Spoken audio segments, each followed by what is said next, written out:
Bonjour à tous, Jérôme Mouba, évangélisation en action. Donc nous continuons à aller en profondeur sur les détails de notre salut en Jésus-Christ de Nazareth. Ce rachat, cette rédemption de tout notre être, d'accord, lorsque nous l'avons accepté comme Seigneur, Sauveur et chef de notre vie. En effet, Jésus est venu sur la terre, pas pour lui-même, il est venu pour les hommes. En fait, c'est Dieu qui s'est incarné parce qu'il n'y avait aucun homme capable, d'accord, de pouvoir sauver un autre homme. Parce que la Bible dit dans Romains 3, 23 que tous ont péché et sont privés de la gloire de Dieu. Donc il n'y a pas un homme aujourd'hui sur la terre qui peut dire qu'il n'a jamais péché. Est-ce que vous comprenez? Donc tout homme était dans un état de périssement, un état de perdition, donc en direction même pour l'enfer. Mais Dieu qui est riche en miséricorde, à cause du grand amour dont il nous a aimés, il a envoyé son Fils unique. Le Fils unique veut tout simplement dire que Dieu lui-même s'est incarné, d'accord? Il est venu en tant qu'homme sur la terre pour justement marcher, être un modèle, être ce représentant, être cet agneau parfait qui pouvait maintenant être en fait l'instrument de Dieu pour tendre aux hommes. Donc vous pouvez imaginer ceci. Vous voyez, Dieu prend, d'accord, une forme humaine. Donc imaginez un être qui ressemble à un homme, d'accord, physiquement, mais qui à l'intérieur porte la plénitude de Dieu. Donc vous avez donc d'un côté, il est en contact toujours avec le ciel, on va dire, lui-même, l'être éternel, et de l'autre côté, il peut tendre la main à l'humanité. Donc voilà pourquoi Jésus est ce pont-là aujourd'hui entre Dieu et les hommes. Donc celui qui croit en Jésus, donc il tient la main de Jésus qui est dirigée en fait vers les hommes, la main de Dieu. Et de l'autre côté, en fait, il y a la main de Dieu qui saisit Dieu éternel, le Père, qui est assis sur le trône. Et c'est comme ça que Jésus fait ce pont-là. Et tout on peut maintenant traverser, passer en fait de l'état spirituel de perdition, d'accord, vers l'état du salut. Donc Jésus est un pont, si vous voulez. Jésus, c'est un pont que Dieu a mis entre lui et les hommes. Parce qu'il y a eu une séparation après le péché d'Adam dans le ciel. Il y a eu une séparation. Et cette séparation, c'est ce qu'on appelle la mort. D'accord? Et cette mort a commencé spirituellement, la séparation avec Dieu. Elle a commencé à s'étendre dans le domaine de l'âme, des émotions, des sentiments, etc. Donc le domaine mental, d'accord, de l'intelligence. Même l'intelligence de l'homme est devenue une intelligence réprouvée. Réprouvé, c'est comme c'était décrit dans Romains chapitre 1. Mais maintenant, lorsqu'on croit en Christ, la Bible dit on devient une nouvelle création. Et au mot de une nouvelle création, plusieurs choses se passent. Principalement dans notre esprit et une influence sur notre âme jusque dans notre corps. D'accord? 2 Corinthiens chapitre 5 verset 17. Si quelqu'un est en Christ, il est une nouvelle créature. Les choses anciennes sont passées. Voici toutes choses sont devenues nouvelles. D'accord? Dans la version du second. Vous voyez, dans la version, la Bible du semeur, il est écrit, ainsi si quelqu'un est uni à Christ, il appartient à une nouvelle création. Les choses anciennes sont passées. Voici les choses nouvelles sont venues. Vous voyez, ces choses nouvelles sont déjà là. Il est une nouvelle création qui n'a pas été. Donc votre esprit est régénéré complètement. Vous n'êtes plus la même personne. Et dans ce processus de devenir une autre personne, Dieu va aussi visiter vos régions mentales. Votre intelligence n'est plus une intelligence réprouvée. Dieu transforme. Quelque chose se passe aussi au niveau de votre cerveau. Quelque chose se passe au niveau de votre mental, de votre capacité de réfléchir. Elle est tout simplement upgradée, comme on dit en informatique. Elle est ramenée au niveau supérieur, au niveau où elle était. Vous voyez, à l'origine, lorsque Dieu a créé le premier homme, Adam, dans le jardin, Dieu a amené toute forme d'animaux vers Adam.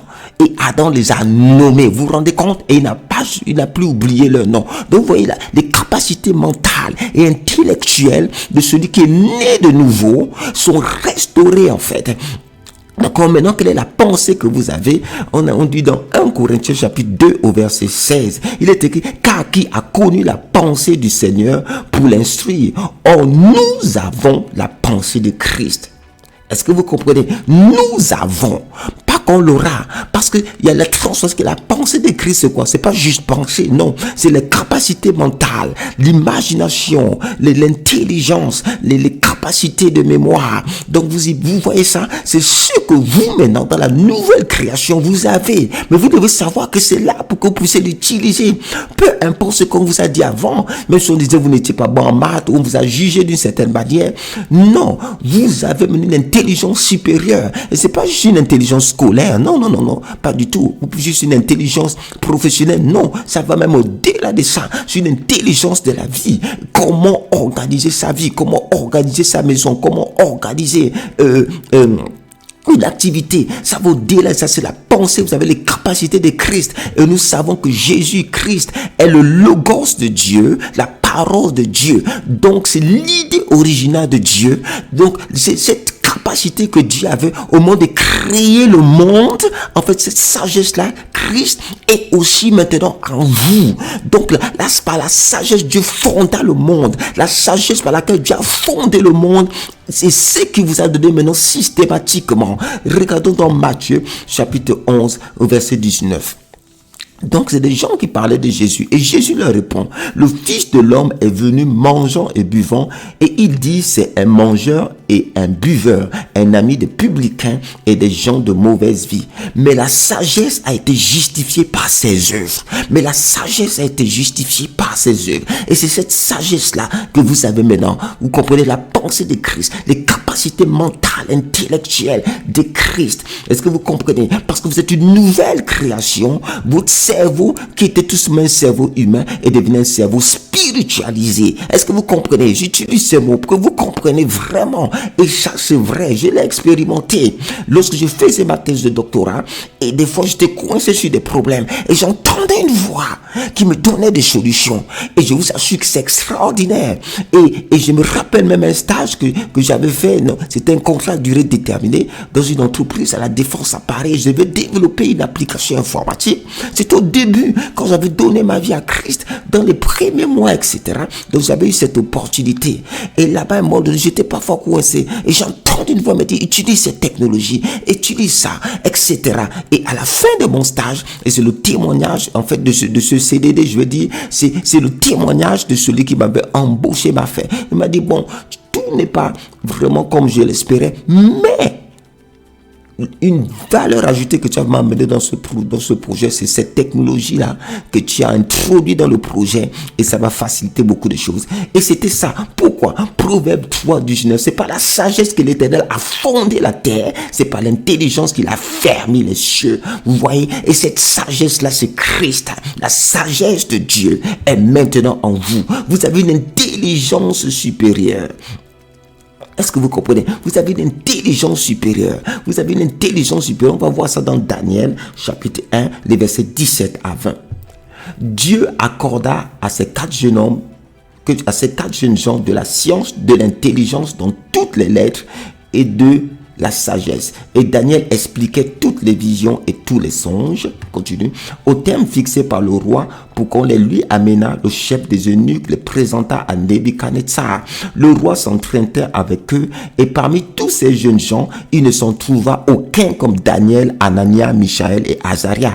Il fut donc admis au service du roi. Maintenant, écoutez ça.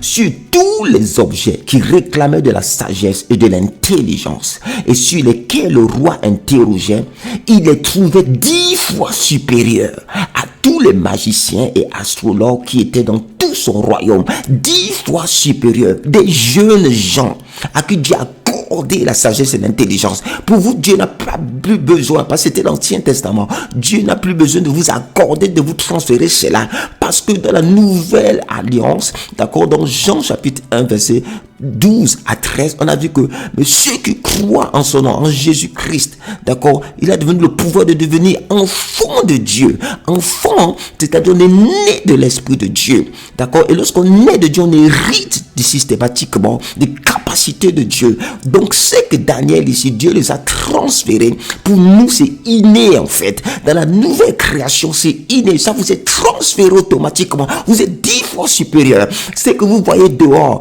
des gens accomplir des exploits qui ne connaissent pas Christ. Sachez qu'on vit une capacité 10 fois supérieure. C'est pas une affaire de comparaison. La Bible dit celui qui vient d'en haut est au-dessus de tous. Et c'est sa supériorité, la sagesse, la supériorité de l'intelligence que vous avez. Vous avez une intelligence supérieure. Et oui, vous avez une intelligence supérieure. Vous avez une intelligence supérieure en Christ Jésus. Regardez, cette intelligence supérieure vous donne la capacité de réaliser, de faire des exploits mentaux, des exploits intellectuels, des exploits dans la résolution de problèmes complexes. Vous l'avez. Mettez ça en exercice. Ah, vous comprenez? C'est ce que Abraham a utilisé lorsque il devait étendre son troupeau. D'accord? Lorsqu'il réfléchissait, Dieu visitait ses régions mentales pour qu'il puisse avoir les idées de faire des puits au lieu d'aller fatiguer ses bêtes partout. Et c'est ça, vous comprenez? Et c'est ça la capacité que Dieu vous donne. C'est une sagesse.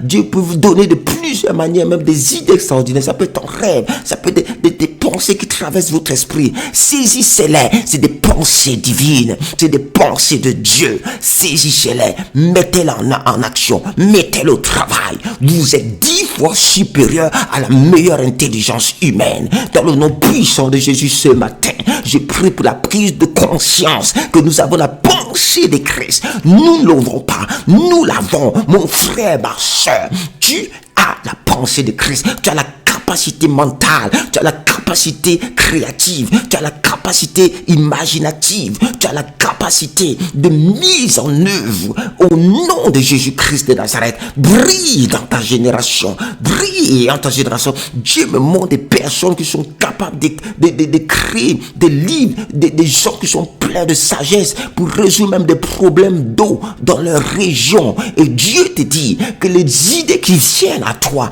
mets-les en œuvre et tu verras sa gloire dans le nom puissant de Jésus-Christ de Nazareth.